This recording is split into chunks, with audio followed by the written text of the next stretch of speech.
안녕하세요 여러분. 지난 시간에 이 부분을 하다가 말았죠. 이렇게 빨간색 버튼이 채워진 것과 이렇게 라인 형태, 그리고 인풋창은 라인 형태긴 한데 좀 달라요. 이렇게 살짝 보면 뒤에 배경색이 살짝 있죠. 그쵸? 그래서 그 형태 세 가지를 하려고 하는데, 어떤 형태로 내가 원하는지 여기에서 타입을 좀 받아서 믹스를 만들려고 해요. 그래서 타입은 기본으로 일단 널을 해놓을게요. 널로 해놓고 만약에 이 타입이 지금 세 종류라는 걸 설명을 좀 하는 게 좋겠죠.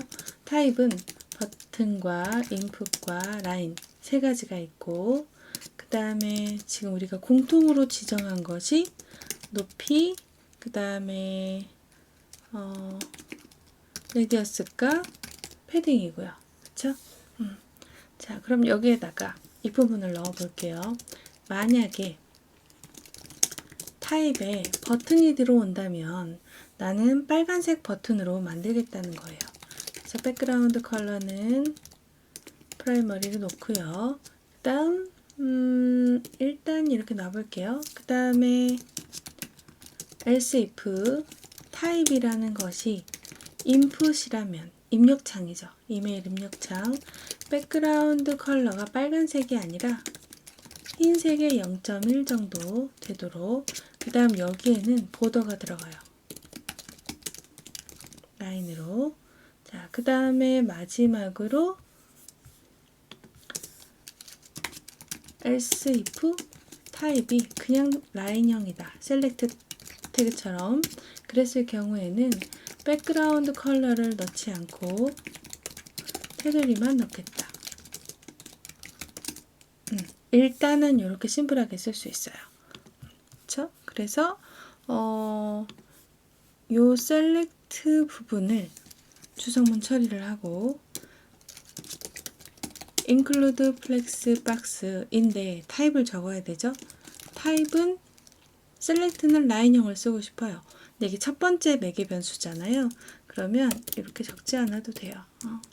그리고 뒤에 사이즈는 MD인데 기본값으로 설정되어 있으니까 안 써줘도 상관없습니다.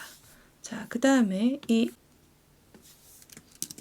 A 버튼은요, include flex가 아니, 잘못 썼네요. 폼박스죠. 폼박스.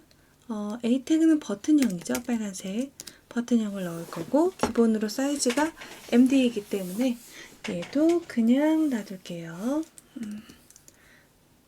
그랬더니 에러가 났어요. 제가 프라이머리를 잘못 썼네요.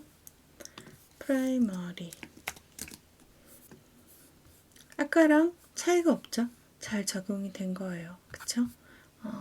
요거를 다 지웠는데 그대로 나오고 있다는 거는 요게 잘 적용이 되었다는 뜻이에요. 그리고 이 버튼은 버튼 태그로 버튼을 만들기도 하고요. A 태그로 만들기도 해요. 그래서 항상 좀 센터에 오라고 요것도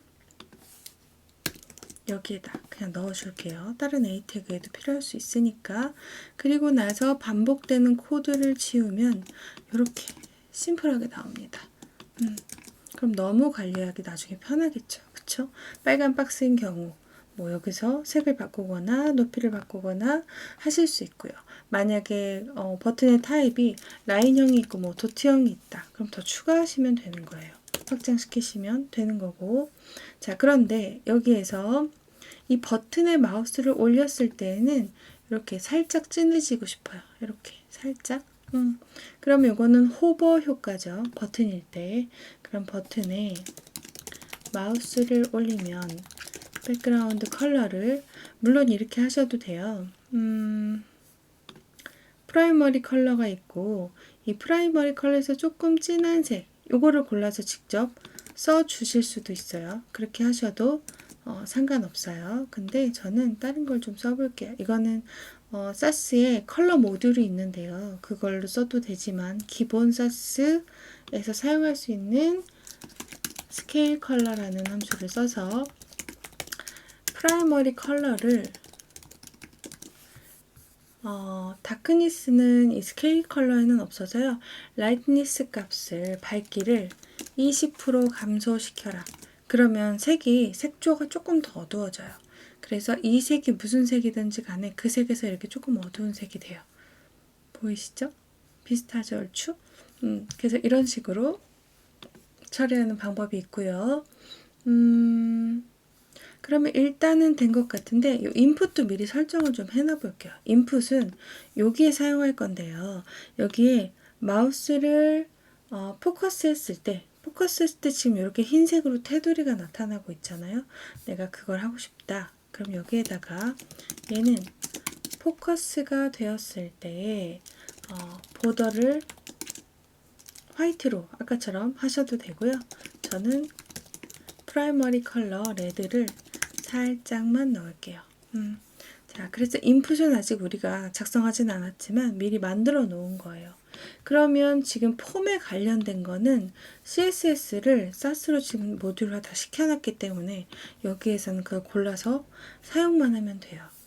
이게 CSS 모듈화 작업인데요. 전 너무 간편하고 좋은 것 같습니다.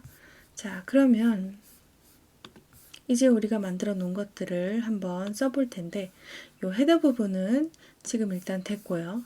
이 섹션 부분이고요. 이 섹션 부분에 클래스를 이메일이 들어있으니까 그냥 이메일 컨테이너라고 이름을 줄게요. 다음 home.sas 파일에다가 이메일 컨테이너 그리고 얘는 최소의 높이가 500픽셀 정도로 잡혀 있어요. 그래서 500픽셀을 주고 얘 영역을 보기 위해서 이렇게 아웃라인을 한번 쳐볼게요.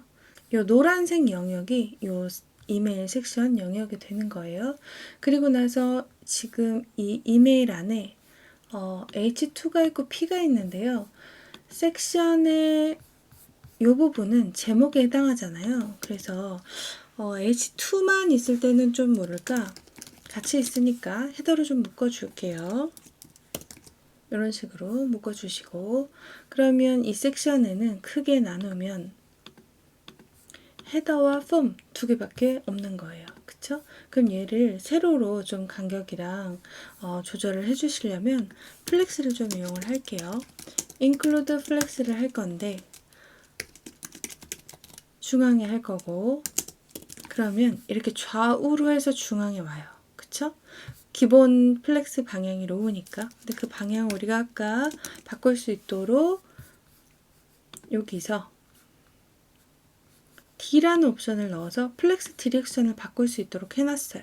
그래서 이거를 컬럼을 넣어주게 되면 상하로 바뀌면서 이렇게 이 노란 박스의 정중앙에 상하로 올 수 있게 돼요. 그쵸? 그래서 이렇게 되었으니까 여기에서 패딩 값을 좀 상하가 좀 크게 되어 있는데요. 우리는 상하로 24, 48을 주고 싶어요. REM 단위로 바꿔서. 그러면 이렇게 패딩 값도 잘 들어가요. 여기 보이시죠? 이 초록색 영역이 패딩 값이에요.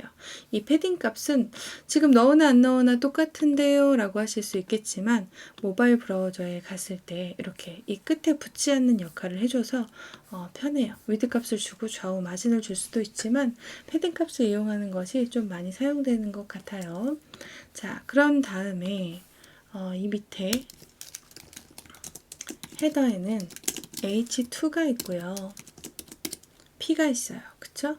그럼 H2는 우리가 아까 베리어블 설정해 놓은 거에서 요 라지에 해당하는 것을 사용하고 싶어요. 그래서 H2는 폰트 사이즈가 맵 get에서 REM을 넣고 맵 get 폰트에 라지를 넣겠다. 이러면 요 사이즈 48이라는 사이즈가 변환돼서 들어가겠죠. 들어가겠는데 이 타이틀 부분도 우리가 매번 여러 번 반복해서 써야 되는 부분이라 좀 익스텐드를 만들어 놓고 쓰면 편하거든요. 그래서 이것도 우리 익스텐드 하나밖에 안 만들었으니까 폰트에 관련된 것을 한번 다음 시간에 만들어서 사용해 볼게요. 그래서 처음에 이렇게 모듈화 시키는데 시간이 좀 걸리기는 하지만 이렇게 만들어 놓고 나면은 그 다음 작업들이 너무너무 수월해져요. 자, 그래서 이번 수업은 여기까지 하고 다음 시간에 만나봅시다. 수고하셨습니다.